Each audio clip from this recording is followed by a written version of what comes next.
Shalom, queridos, boa noite. Olha para o teu irmão e fala shalom, meu irmão.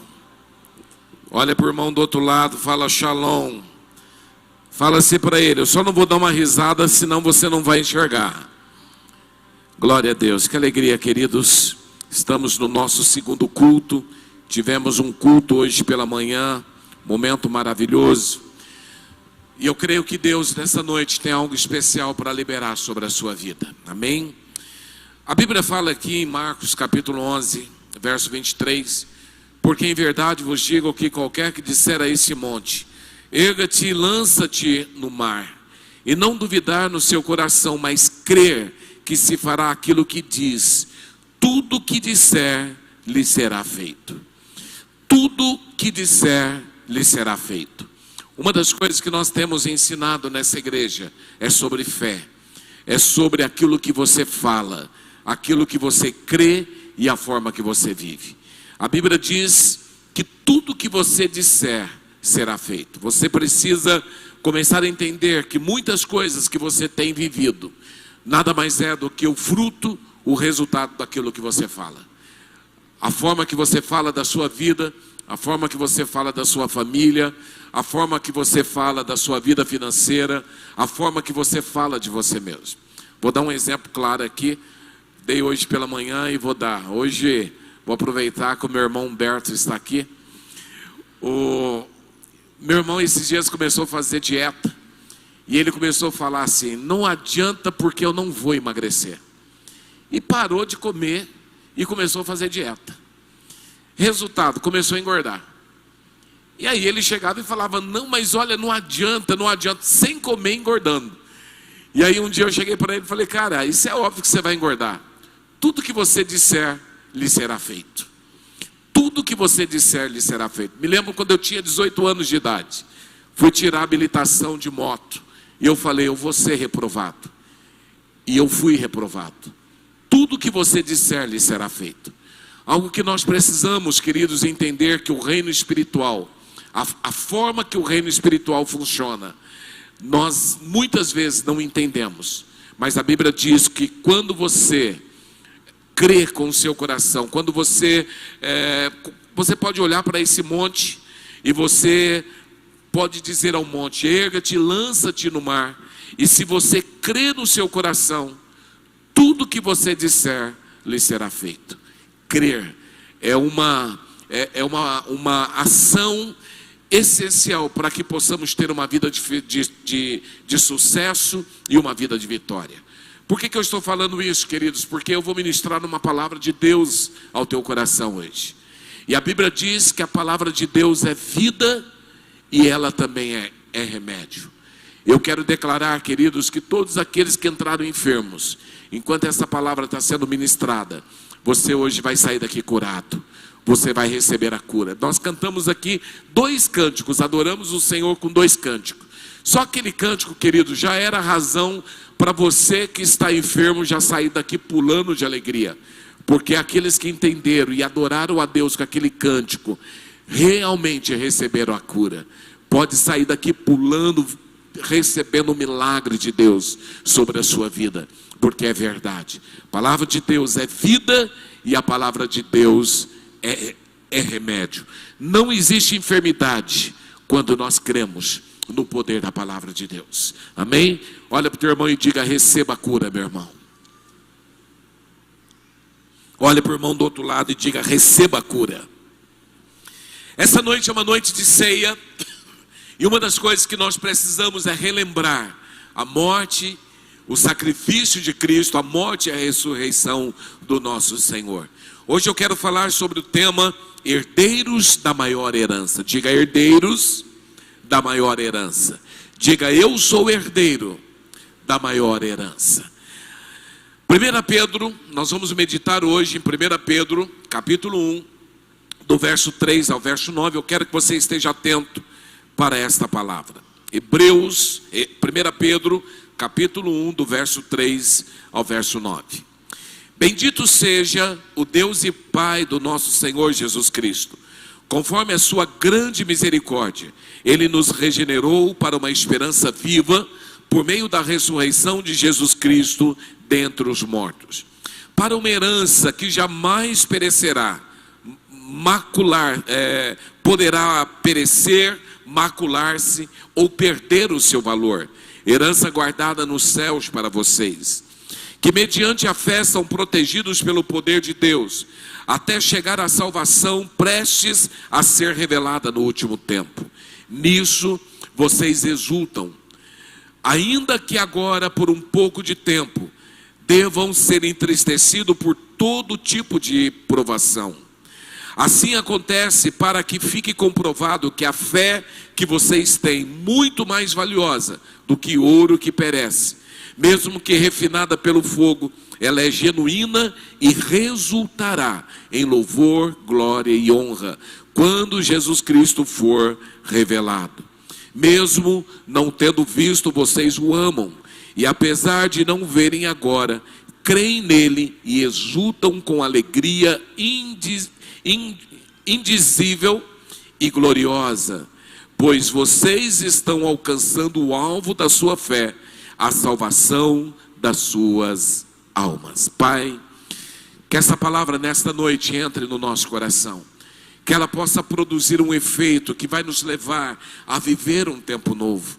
Eu peço a presença do Teu Espírito, querido, amado Espírito Santo, venha neste lugar. Nós pedimos, Espírito Santo, ministre esta palavra em nós, abra nossa mente, o nosso entendimento, o nosso coração, para que esta palavra seja uma semente que vai cair numa boa terra e que ela possa nos levar a viver um tempo novo em Ti. Pai, que toda mentira que o diabo tem pregado caia por terra nesta noite, no nome de Jesus. Amém. Amém. Diga, eu sou. Diga bem forte, eu sou herdeiro de Deus. Queridos, eu quero nessa noite falar um pouco sobre herança. Quero falar sobre herdeiros da maior herança.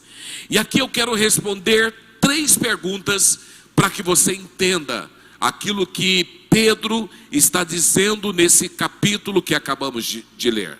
A primeira pergunta é: o que Deus fez por nós para recebermos essa herança? Talvez, queridos, você está vivendo aqui na terra em busca de uma grande herança. Talvez seus pais estão deixando para você uma grande herança, uma casa, dinheiro, bens, e talvez isso tenha alegrado o seu coração. Mas eu quero dizer, queridos, que nós somos herdeiros de uma herança muito maior. Uma herança que nós não vamos viver apenas aqui na terra, mas uma herança que vamos viver na eternidade. Uma herança que não é temporal, não é passageira, mas uma herança que é eterna. E a primeira pergunta que nós precisamos fazer: o que Deus fez por mim para receber essa herança? Por que eu tenho direito a essa herança? E aqui o texto começa dizendo: bendito seja o Deus e Pai do nosso Senhor Jesus Cristo, conforme a sua grande misericórdia. Diga, grande misericórdia. Ele nos regenerou para uma esperança viva, por meio da ressurreição de Jesus Cristo dentre os mortos. Uma das coisas que estamos fazendo nesta noite é celebrando a ceia, anunciando a morte e a ressurreição do Senhor. Um dia Jesus Cristo morreu, foi sepultado e ressuscitou ao 3º dia. Tudo isso Ele fez para que nós tornássemos parte dessa herança, para que esta herança pudesse ser um direito meu e um direito seu. Nós temos direito a essa herança. A primeira coisa que nós precisamos entender, queridos, o que Deus fez por nós, o que Deus fez por mim, para que eu pudesse receber esta herança. E esse texto, ele está dizendo, a primeira coisa que Deus fez, Deus exerceu misericórdia. Diga, misericórdia. Então a Bíblia está dizendo que Deus, bendito seja Deus e Pai do nosso Senhor Jesus Cristo, conforme a sua grande misericórdia. A Bíblia diz que somos salvos pela graça. Fomos salvos pela graça, mediante a fé. Isso não vem de nós, mas é dom de Deus. A Bíblia diz que as misericórdias do Senhor são a causa de nós não sermos consumidos. Nós temos direito, queridos, à maior herança, Porque o Deus misericordioso, Ele olhou para nós e Ele nos amou. E Ele agiu para conosco com misericórdia. Por causa da misericórdia de Deus, nós temos o direito a essa herança. Não somos merecedores, nós somos devedores, somos devedores de Deus. Mas Deus nos amou. Jesus, Ele se esvaziou, Ele assumiu todos os nossos pecados, Ele foi para a cruz, Ele morre naquela cruz e Ele ressuscita ao terceiro dia. Tudo isso para que eu e você alcançasse a misericórdia de Deus. Foi pela misericórdia de Deus, foi para que alcançássemos uma herança, a herança do Senhor. A Bíblia diz aqui em João capítulo 11, verso 25 e 26, disse-lhe Jesus: eu sou a ressurreição e a vida, aquele que crê em mim, ainda que morra, viverá, e quem vive e crê em mim não morrerá eternamente. Você crê nisso? Então Jesus, Ele foi para a cruz, Ele morreu na cruz para nos dar vida, para que nós não morrêssemos eternamente. Mas tudo isso pela misericórdia de Deus, pela misericórdia de um Deus. 1 Pedro capítulo 1, verso 23 diz: vocês foram regenerados, não de uma semente perecível, mas imperecível, por meio da palavra de Deus, viva e permanente. Fomos alcançados pelo Senhor. A primeira coisa, queridos, que eu preciso entender, que Deus, Ele é um Deus misericordioso, e pela sua misericórdia, pela sua bondade, nós temos o direito a essa herança. Meu irmão, abra o seu entendimento para entender que você não é simplesmente um coitadinho, alguém que não pode nada, alguém que não tem nada. A misericórdia do Senhor te alcançou e você se tornou herdeiro de Deus, co-herdeiro com Cristo.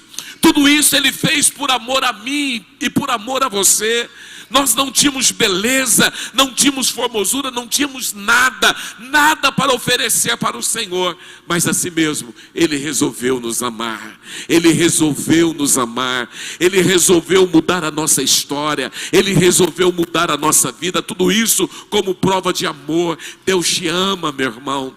Talvez você olhe para você e talvez o diabo, ele fala para você 24 horas por dia que você não merece nada, que você não é digno de nada, que você não vai receber nada. De fato não merecemos nada, não somos dignos, mas a misericórdia do Senhor, Jesus, quando Ele morre na cruz, Ele se fez justiça. Quando o diabo olha para nós, ele não nos vê mais, mas ele vê Jesus em nós, o sangue que foi derramado sobre nós, e a misericórdia do Senhor nos alcança. Ah, meu irmão, você é amado de Deus. Deus tem um carinho especial por você. Deus não quer que você fracasse. Deus não quer que você morra sem Ele. Deus não quer que você se perca, mas a misericórdia de Deus, meu irmão, fez com que você se firmasse nele, que você olhasse para Ele e que você vivesse a vida dele. A Bíblia diz também aqui no verso 5 que Ele guarda os salvos para possuir essa herança. Olha o que diz o verso 5: que mediante a fé, tudo é pela fé, meu irmão, que mediante a fé são protegidos pelo poder de Deus até chegar à salvação prestes a ser revelada no último tempo. Olha que Deus tremendo. Além de Deus ter misericórdia, além da misericórdia estar sobre nós, a Bíblia diz que Deus, Ele nos protege. O poder dele nos protege até o dia da salvação. Porque o que mais o diabo deseja é que você se perca, é que você se desvie, é que você perca, que você possa errar o caminho da salvação. Mas aqui a Bíblia está dizendo que Deus tem nos protegido, Deus tem nos guardado, Deus tem nos sustentado. Talvez, meu irmão, você é a prova viva que muitas vezes o diabo tentou te tirar da presença dele, mas você continua firme. E sabe por que você continua firme, meu irmão? Não é porque você é bom, não. É porque as misericórdias do Senhor duram para sempre. Elas se renovam a cada manhã. O diabo está tentando de todos os lados, meu irmão, fazer com que você erre o caminho, mas a misericórdia de Deus está sobre nós, e o Senhor está nos protegendo. Todas as quartas-feiras a apóstola tem ministrado uma palavra tremenda sobre a volta de Jesus, e nós sabemos, queridos, que nós estamos próximos do grande dia. A qualquer momento Jesus, ele vai chamar a sua noiva, a qualquer momento a igreja será arrebatada, a qualquer momento. Está se aproximando o grande dia, e a Bíblia diz que Deus tem nos guardado, Deus tem nos dado livramento. Essa pandemia, queridos, que teve de crente que se perdeu, mas se perdeu porque não quis experimentar a graça de Deus, a bondade de Deus e a misericórdia de Deus. Porque o desejo do diabo era esvaziar com as igrejas, era acabar com todo mundo, é fazer com que pessoas se perdessem. O que você mais vê hoje são pessoas aí, queridos, vivendo nessa terra como se a sua vida fosse eterna, aqui na terra. Se perderam os seus valores. Porém a Bíblia diz que o Senhor tem nos guardado. Tudo isso mediante a fé. Nós somos protegidos pelo poder de Deus até chegar à salvação, prestes a ser revelada nos últimos tempos.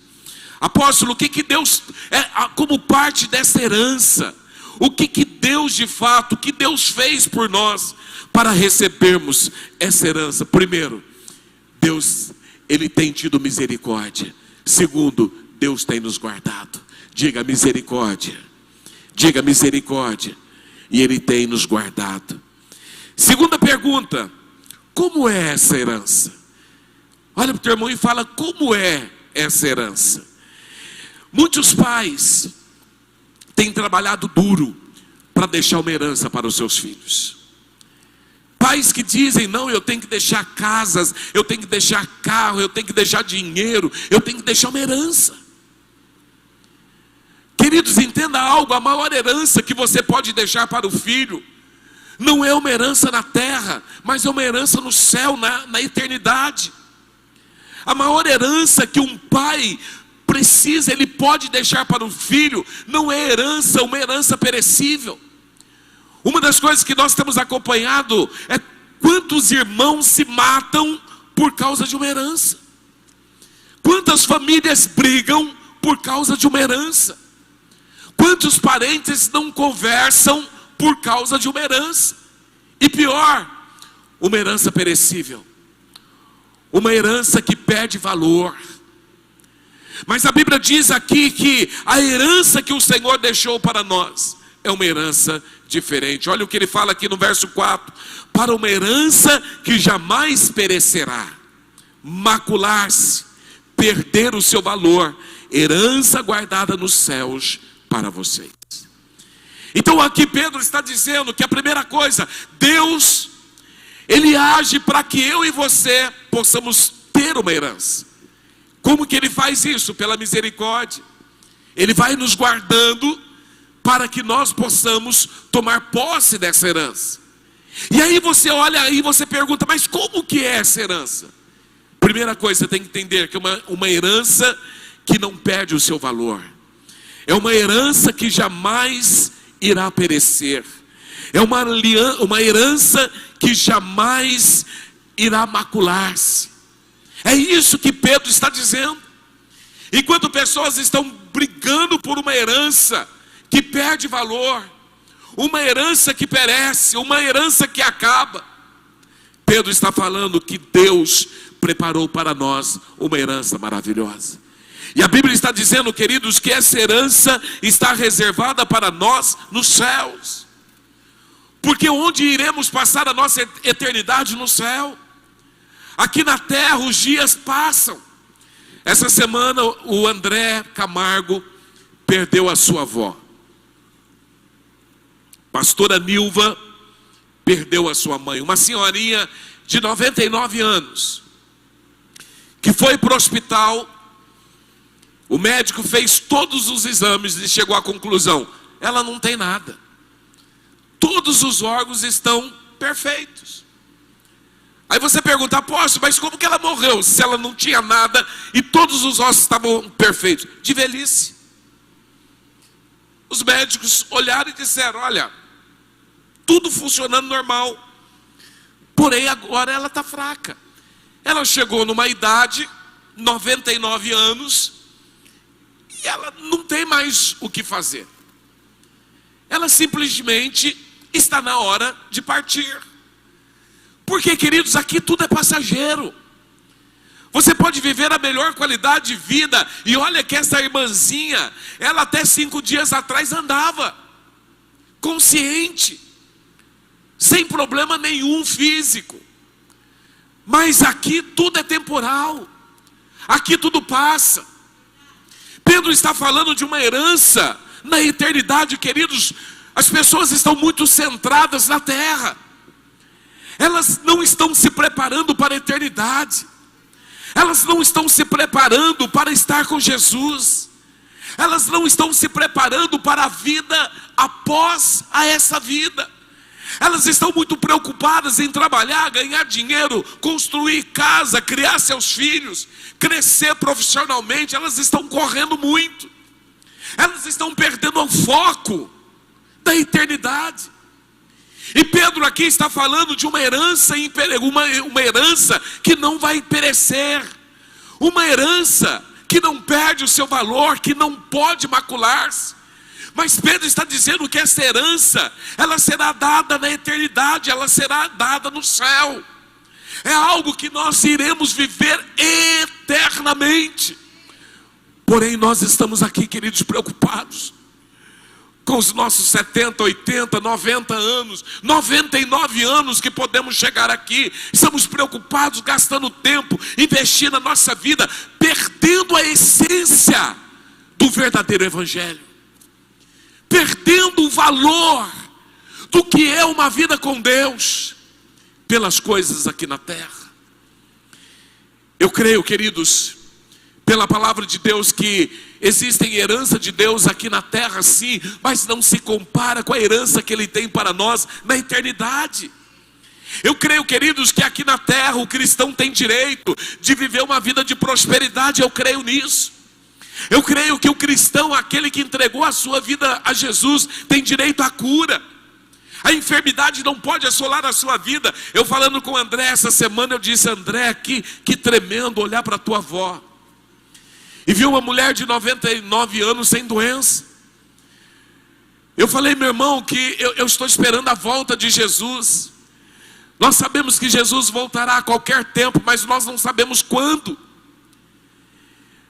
Porém, se Ele demorar e se eu chegar à velhice, meu irmão, eu quero ser um velhinho porreta, velhinho enxuto.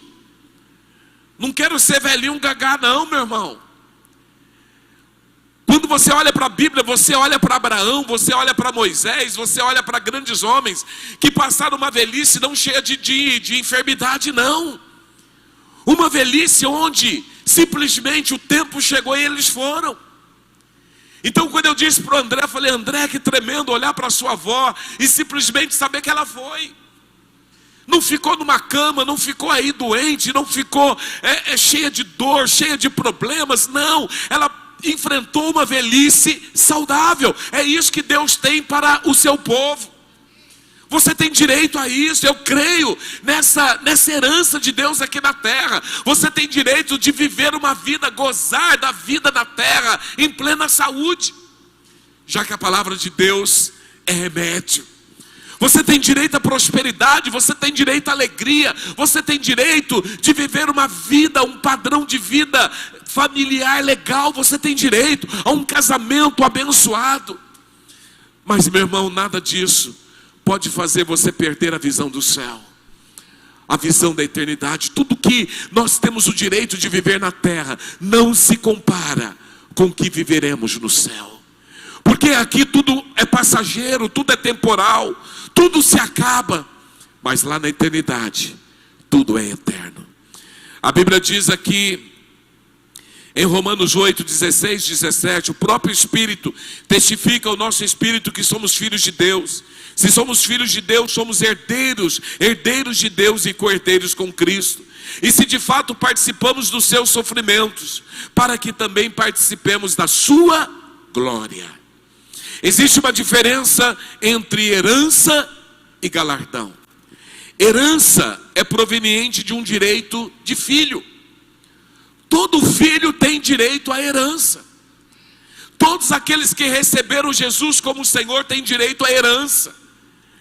Mas a Bíblia fala de galardão. Galardão é proveniente do trabalho, do esforço que o cristão teve na terra. Então você tem direito de gozar de uma vida de paz, de alegria, sim. E quando chegarmos no céu, nós temos uma herança reservada para nós lá, que Pedro está dizendo. Quem tem esse direito? Todos aqueles que são filhos, todos que receberam Jesus como Senhor. Galardão não, galardão é para quem trabalhou, galardão é para quem se esforçou. O que é galardão? Um prêmio. Então, além da herança, eu tenho direito ao galardão, mas a herança é um direito para todos. E a Bíblia, ela nos mostra algumas heranças que nós podemos ter aqui na terra também. Olha só, primeira herança que a Bíblia fala é salvação. Diga salvação. Olha o que diz Hebreus 1,14. Os anjos, eles não são todos eles espíritos ministradores, enviados para servir aqueles que hão de herdar a salvação. Aqueles que vão herdar a salvação é uma herança. Aqueles que recebem Jesus como Senhor, aqueles que abrem o coração para Jesus, eles têm o direito de herdar, eles têm o direito da herança da salvação. A segunda herança é a herança chamada, a herança que é o Espírito Santo. A Bíblia fala aqui em Efésios 1, 13, 14. Nele, quanto vocês ouviram e creram na palavra da verdade, o evangelho que os salvou, vocês foram selados com o Espírito Santo da promessa, que é a garantia da nossa herança, até a redenção daqueles que pertencem a Deus para o louvor da sua glória. Quem é o Espírito Santo? O Espírito Santo é a garantia da nossa herança. Uma outra herança que a palavra de Deus fala, que é a própria palavra de Deus e as suas promessas, são herança. Há um tempo atrás eu falei, na Bíblia existem mais de 7.700 promessas. Mais de 7.700 promessas são herança. E a Bíblia diz aqui em 2 Coríntios capítulo 1, 18 a 20, tão certo como Deus é fiel, nessa palavra, nossa palavra, vocês não oscila entre sim e não, pois Jesus Cristo, o Filho de Deus, não oscila entre sim e não. Foi a respeito dele que Silas, Timóteo e eu lhe falamos, e sendo ele o sim definitivo, ele sempre faz o que diz, pois todas as promessas de Deus se cumpriram em Cristo, com um alto e claro sim, e por meio de Cristo confirmamos isso, de modo que o nosso amém se eleva a Deus para a sua glória. O que o texto está dizendo, queridos? A palavra de Deus, as promessas de Deus é a nossa herança. Tudo isso é o que nós podemos viver tanto aqui na terra como também no céu. A Bíblia diz que os filhos são herança do Senhor. Então nós temos heranças na terra sim, mas Pedro está falando de algo muito maior. Algo que o tempo não vai nos tirar, nós não vamos perder. Pedro está falando sobre a eternidade. E ele mostra aqui, a Bíblia mostra aqui em Filipenses 3, 20 e 21, mostrando que essa herança está reservada nos céus. Olha o que diz aqui Filipenses: a nossa cidadania, porém, está nos céus, de onde esperamos ansiosamente o Salvador Jesus Cristo, pelo poder que o capacita a colocar todas as coisas debaixo do seu domínio. Ele transformará os nossos corpos humilhados, tornando-os semelhante ao seu corpo glorioso. É o céu.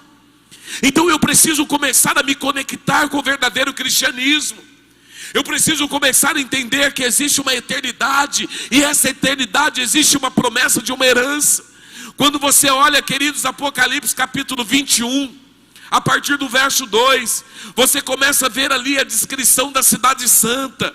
Quando você vai ali para o capítulo 21, 18 a 23, ali ele começa a falar como que é os muros, as portas, as ruas, tudo como é. Tudo aquilo que o homem hoje se mata para conquistar na terra, lá no céu, meu irmão, nada mais é do que rua, porta, maçaneta. Todo o valor que o homem dá para o ouro, todo o valor que o homem dá para pedras preciosas, a Bíblia diz que lá no céu será dado para você pisar, para você andar. Tudo isso como promessa da herança de Deus para o seu povo.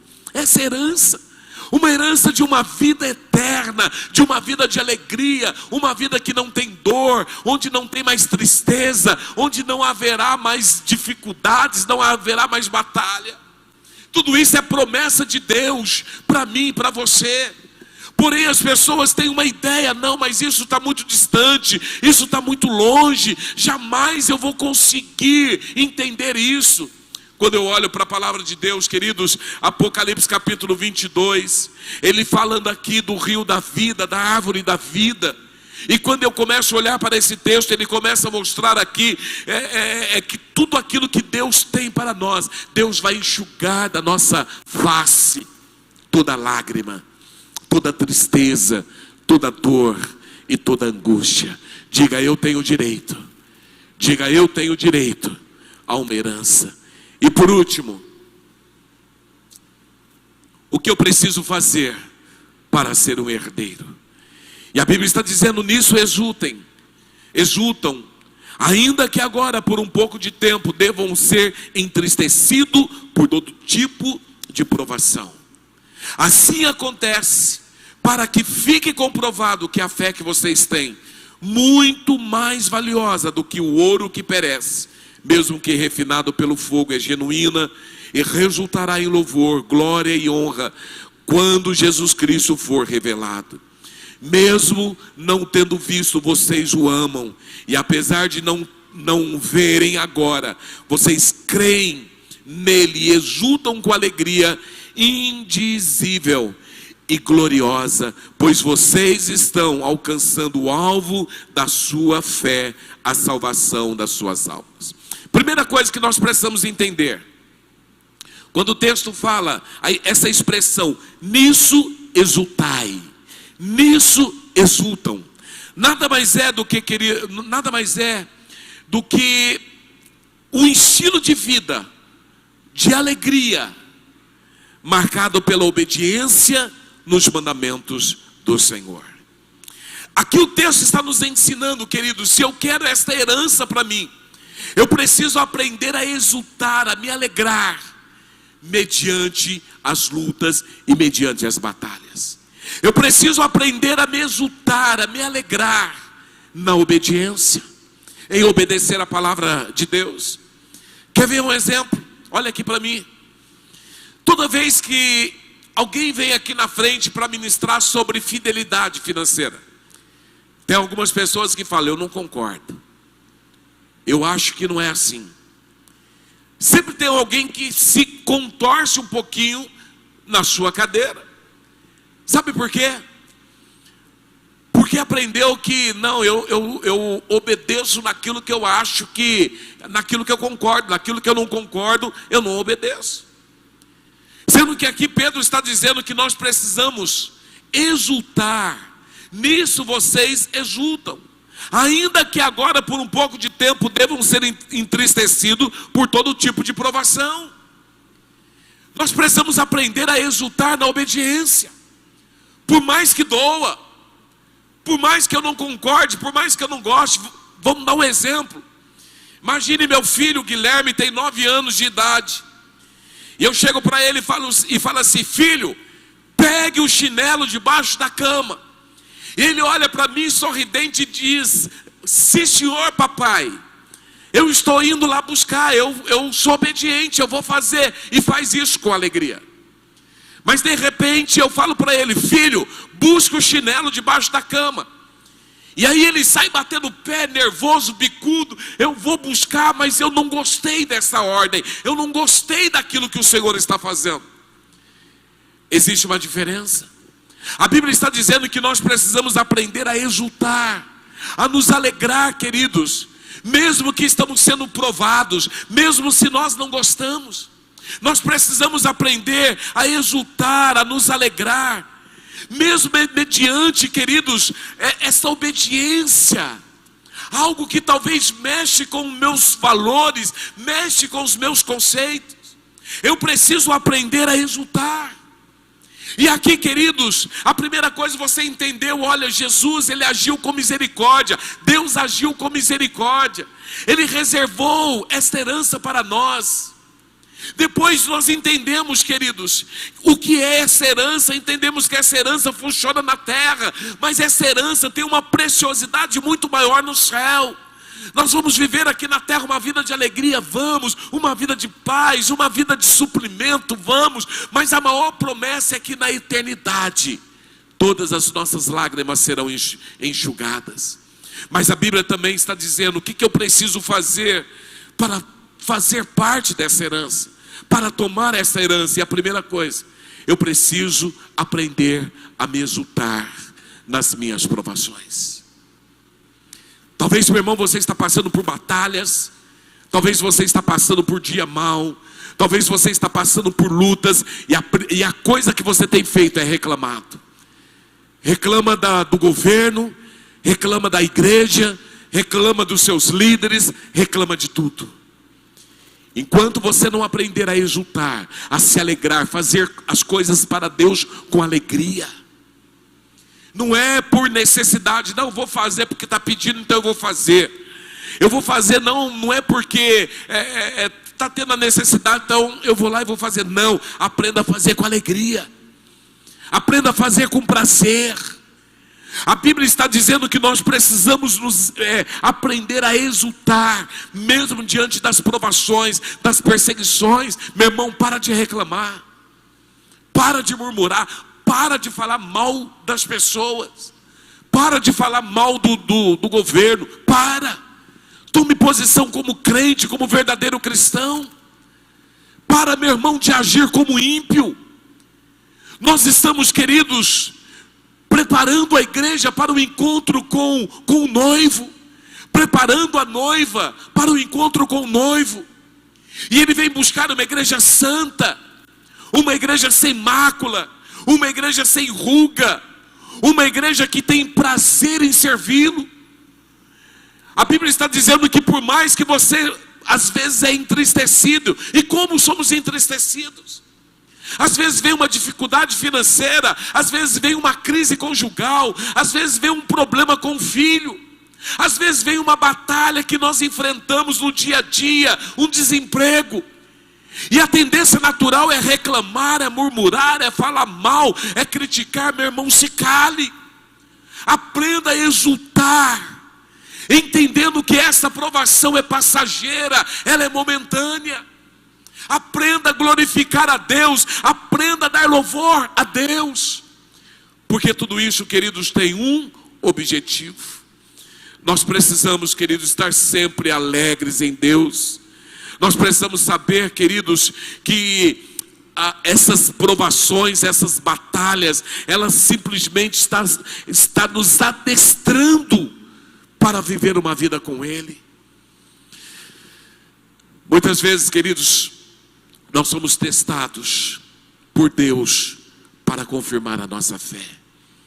Olha que Ele está dizendo aqui: nisso vocês exultam, ainda que agora por um pouco de tempo devam ser entristecidos por todo tipo de provação. Olha para o teu irmão e pergunta: meu irmão, você está passando alguma provação? Está passando alguma luta?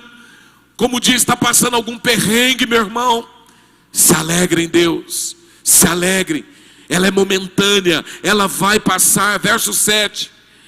Assim acontece, para que fiquem comprovado que a fé que vocês têm, muito mais valiosa do que o ouro que perece, mesmo que refinado pelo fogo, ela é genuína. Diga genuína. A fé tem que ser uma fé verdadeira, ela tem que ser uma fé genuína. Como que eu sei que a minha fé é verdadeira ou não? Nas provações, nas perseguições. Como eu sei que a minha fé é uma fé verdadeira? Quando eu passo pelos perrengues. Aí sim eu sei que a minha fé é verdadeira. Se você passa pelas suas lutas, meu irmão, murmurando, reclamando, xingando todo mundo, quer dizer que essa fé não é verdadeira. Mas se você aprender a se alegrar, a exultar no momento dessas perseguições, é prova que a tua fé é genuína, é prova que a tua fé é verdadeira. E olha aqui, ele está dizendo, é genuína e resultará em quê? Em louvor, glória e honra quando Cristo for revelado. Você consegue entender isso? Eu preciso começar a entender que tudo aquilo que eu estou passando, Deus muitas vezes permite para provar, para que a minha fé seja provada, passada pelo fogo, para ver se essa fé é verdadeira ou não. Porque, meu irmão, só vai para a eternidade, só tem parte da herança aqueles que têm uma fé verdadeira. Porque a Bíblia diz que tudo é crer, tudo é pelo crer. Se você crer, você vai ver o poder de Deus. Se você crer, você vai ver a glória de Deus, o agir de Deus. Mas nós precisamos aprender a nos alegrar em momentos de batalha, nos alegrar no momento de lutas, nos alegrar nos momentos ruins. Nós precisamos aprender que tudo isso Deus está nos provando a nossa fé. Quando você olha para os apóstolos lá da igreja primitiva, você vê que eles eram homens que tinham alegria em passar pelas provações, pelas perseguições. Eles tinham prazer. Por que eles tinham prazer? Porque eles sabiam que eles estavam sendo provados para ver se a fé era uma fé verdadeira. Olha aqui para mim, meu irmão. Muitas situações é para ver se você será aprovado ou reprovado. Aprovado ou reprovado. Aprenda a ser um cristão menos murmurento e uma pessoa mais agradecida. Aprenda, meu irmão, não fale daquilo que você não conhece. Fala menos. Meu irmão, seja mais sensato, seja mais sábio, seja mais inteligente, seja mais cristão, seja mais verdadeiro. Que a tua fé seja uma fé que te leve a se alegrar em Deus todos os dias. Nós precisamos amar a Deus com fé e alegria. Mesmo não tendo visto, vocês o amam. E apesar de não verem, agora creem nele e exultam com alegria indizível e gloriosa. Mesmo não tendo visto, vocês o amam e vocês exultam com alegria. Nós precisamos começar a entender que a vida cristã, eu amo a Deus e isso tem que gerar em mim alegria. Eu não consigo, meu irmão, crer que cristianismo é aquela visão do crente carrancudo, aquele crente sempre reclamando, aquele crente que tem um mau humor terrível. Não, eu não vejo isso. O cristão precisa ter alegria. A alegria do Senhor é nossa força.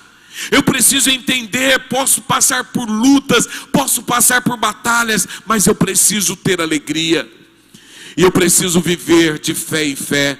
Verso 9 diz: pois vocês estão alcançando o alvo da sua fé, a salvação das suas almas. Qual é o alvo da sua fé? Deixa eu perguntar, qual é o alvo da sua fé? Tem pessoas que o alvo da sua fé, olha, eu estou aqui porque eu quero um casamento. Ou eu estou aqui porque eu quero que o meu casamento melhore. Ou eu quero ser curado de uma enfermidade. Ou eu quero alcançar, quero comprar a minha casa. Meu irmão, isso tudo é balela. O alvo da nossa fé tem que ser a salvação. O alvo da nossa fé não pode ser nada temporal, nada passageiro, nada dessa terra. O alvo da nossa fé tem que ser Cristo, e tem que ser estar em Cristo, estar com Cristo.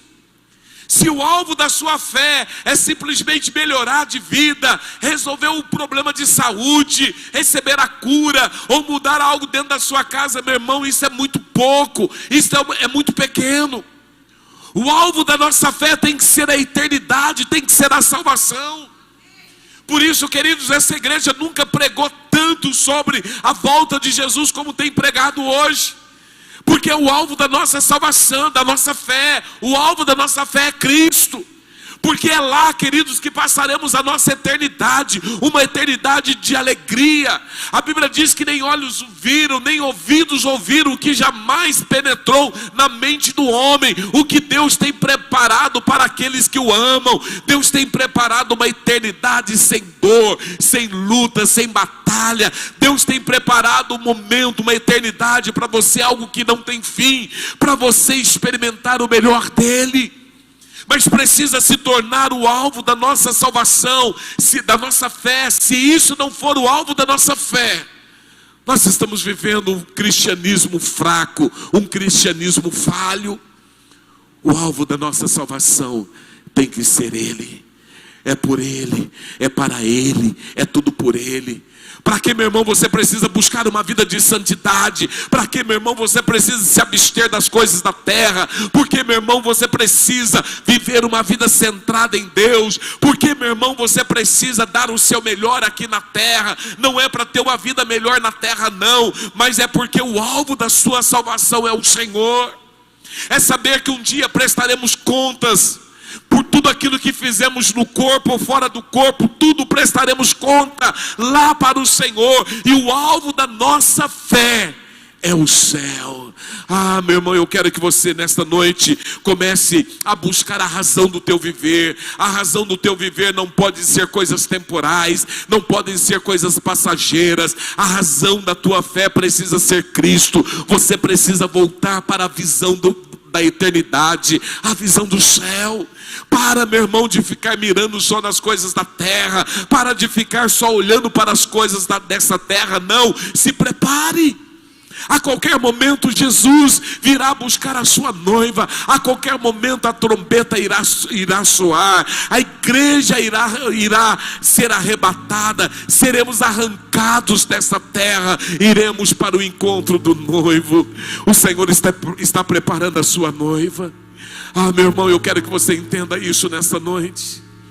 Eu quero que você entenda isso nesta noite. Nós vamos viver os últimos tempos da igreja na terra, operando milagres, libertando cativos, curando enfermos. Nós vamos operar o sobrenatural, mas o alvo da nossa fé é Cristo.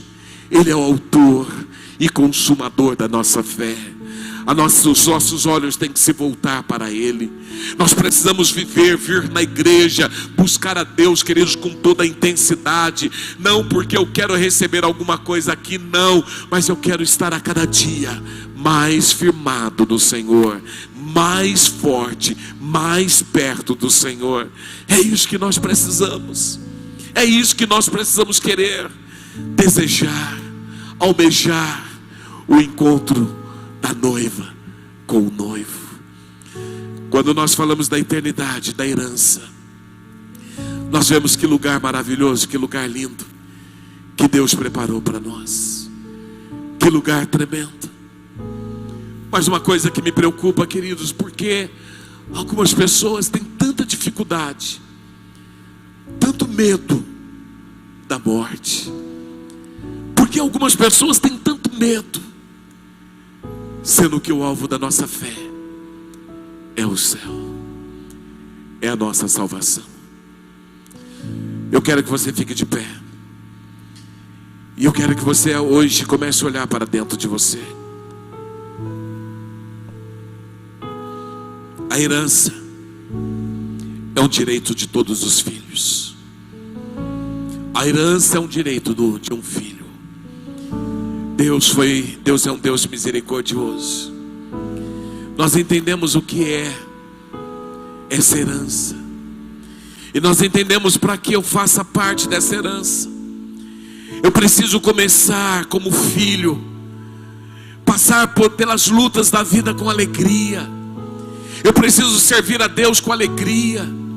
Eu preciso voltar a minha vida para Deus. Queridos, você está perdendo muito tempo com as coisas deste mundo. Este é o tempo, queridos, onde você precisa gastar o seu maior tempo com Deus e com as coisas de Deus. Este é o tempo que você precisa servir a Deus como nunca serviu antes. Você precisa orar como nunca orou antes, buscar a Deus como nunca buscou antes. Porque nós estamos visando o céu. Nós não estamos visando somente a terra, mas nós estamos visando o céu. Estamos visando a eternidade. O alvo da nossa fé precisa ser o céu. Feche seus olhos e comece a falar com Deus agora. E comece a dizer: Pai, é isso. Eu preciso, eu quero viver uma vida na Tua presença. Eu quero viver uma vida para Ti, eu quero. Você tem direito à cura? Tem. Você tem direito à prosperidade? Tem. Eu quero declarar que toda enfermidade que assola o teu corpo hoje está por terra. Todo mal que tenta roubar a sua vida hoje caia por terra no nome de Jesus. Há poder no nome de Jesus. Há poder no nome de Jesus. Nós temos o direito de viver tudo isso, o direito de experimentar o melhor de Deus. Mas nós queremos muito mais do que isso. Nós queremos a eternidade. Nós queremos a herança. A herança, uma herança que não perece, uma herança que não perde valor, uma herança que não pode ser maculada, uma herança reservada para nós no céu. É isso que nós queremos. Levante suas mãos e comece a falar com Deus agora. E comece a dizer: Pai, é isso que eu quero, é isso que eu preciso. Comece a rasgar o teu coração diante dele agora, meu irmão, no nome de Jesus. Começa a dizer: Pai, eu quero mais de Ti, no nome de Jesus.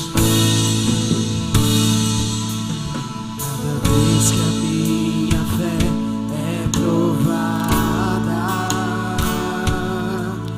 Tu me dás a chance de crescer um pouco mais. As montanhas e vales, desertos e mares que atravesso me levam pra perto de Ti. Minhas provações não são maiores do que o meu Deus, que não vão me impedir de caminhar. Se diante de mim não se abrir o mar, Deus vai me fazer andar sobre as águas, rompendo em fé. Minha vida se revestirá do Teu poder, rompendo em fé. Com ousadia vou mover o sobrenatural. Vou lutar e vencer, vou plantar e colher. A cada dia vou viver, rompendo em fé, rompendo em fé. Minha vida se revestirá do Teu poder, rompendo em fé. Com ousadia vou mover o sobrenatural. Vou lutar e vencer, vou plantar e colher. A cada dia vou viver, rompendo em fé. Põe a mão no seu coração. Que nessa noite, Pai, o Senhor esteja firmando os Teus filhos. Aqui estão os Seus herdeiros, aqueles que o Senhor preparou uma herança pelas misericórdias do Senhor. Aqui estão aqueles que o Senhor tem guardado até o encontro com o noivo. E o nosso pedido nesta noite é que cada um saia daqui hoje, Deus, firmados em Ti. Aprenda a exultá-lo no momento da batalha. Aprenda a viver uma vida cristã com alegria, mesmo diante dos desafios deste mundo. Aprenda, Senhor, a viver uma vida centrada no Senhor. Pai, que o Senhor nos ensine, que o Senhor nos ajude a batalharmos, a lutarmos, Senhor, não por algo que acaba, não por algo que perece, mas queremos, Pai, que o alvo da nossa fé não sejam as coisas terrenas, mas seja o céu. O nosso alvo é estar contigo, o nosso alvo é encontrar com o Senhor, é ser arrebatado juntamente com a sua igreja, e é viver o sobrenatural do Senhor. Prepara os teus filhos, aqueles que estão fracos, fortaleça, aqueles que estão tristes, dê alegria, aqueles que têm passado por batalhas, Deus dê vitória. Mas que cada um hoje saia daqui não querendo apenas resolver os seus problemas na terra, mas visando a eternidade, visando a herança no céu. Eu te abençoo, meu irmão, para que a sua fé seja firmada em Deus, para que você seja renovado e restaurado, cheio do poder e da presença do Senhor. Diga: Pai, nesta noite eu tomo posse desta verdade para a minha vida, no nome de Jesus. Amém. Aplauda bem forte o Senhor. Aleluia. Glória a Deus. Glória a Deus.